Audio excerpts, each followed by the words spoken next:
Mercedes-AMG Petronas are now 5-time Formula One world champions, and along with their lead driver Lewis Hamilton, they will be starting the 2019 F1 season very much as the team to beat.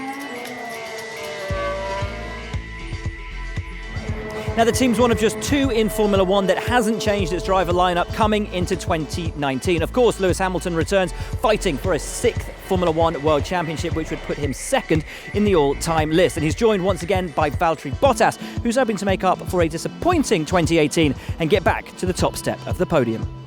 Team management hasn't really changed. Andy Cowell still running the engine side of things. James Allison is the tech boss, and Toto Wolff, head of the team and the pit wall. It's very much evolution over revolution in terms of car design, with the team stating that what they've really worked hard on is the power unit in the back of the car.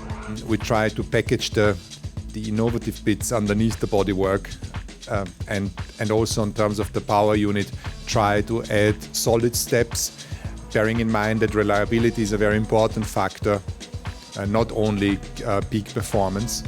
And so I think we have a decent package. But again, it's very early days. We don't know yet how the competitive order is going to be. We feel no sense of entitlement for being top of the pack, and this morning it shows you why. The Ferrari looks ultra strong. The team hasn't had many struggles in recent years, but if there's one thing that's not quite been perfect, I think it's fair to say that's tyre wear. That's something the team will hope to be on top of in relation to its previous cars, which the team themselves have labelled to be something of a diva. The W10 retains an identical wheelbase to its two predecessors, and of course the low rake approach which Mercedes has run in contrast to Ferrari and Red Bull Racing. Yeah, it's always interesting with new regulations to see how others have interpreted them, and we can clearly see that on some of the cars the front wing design is very interesting.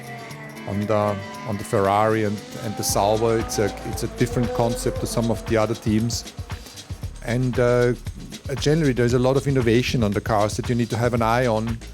At the same time, you mustn't be distracted what others have done. I think you need to stay true to your design philosophy and continue to develop your own package.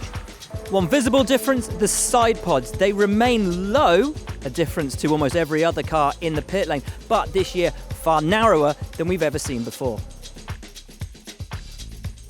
With the team gunning for a 6th consecutive Constructors and Drivers' Championship in 2019, it's safe to say that expectations are high at Mercedes. But have they done enough to ward off the threat posed by their two biggest rivals at Ferrari and Red Bull?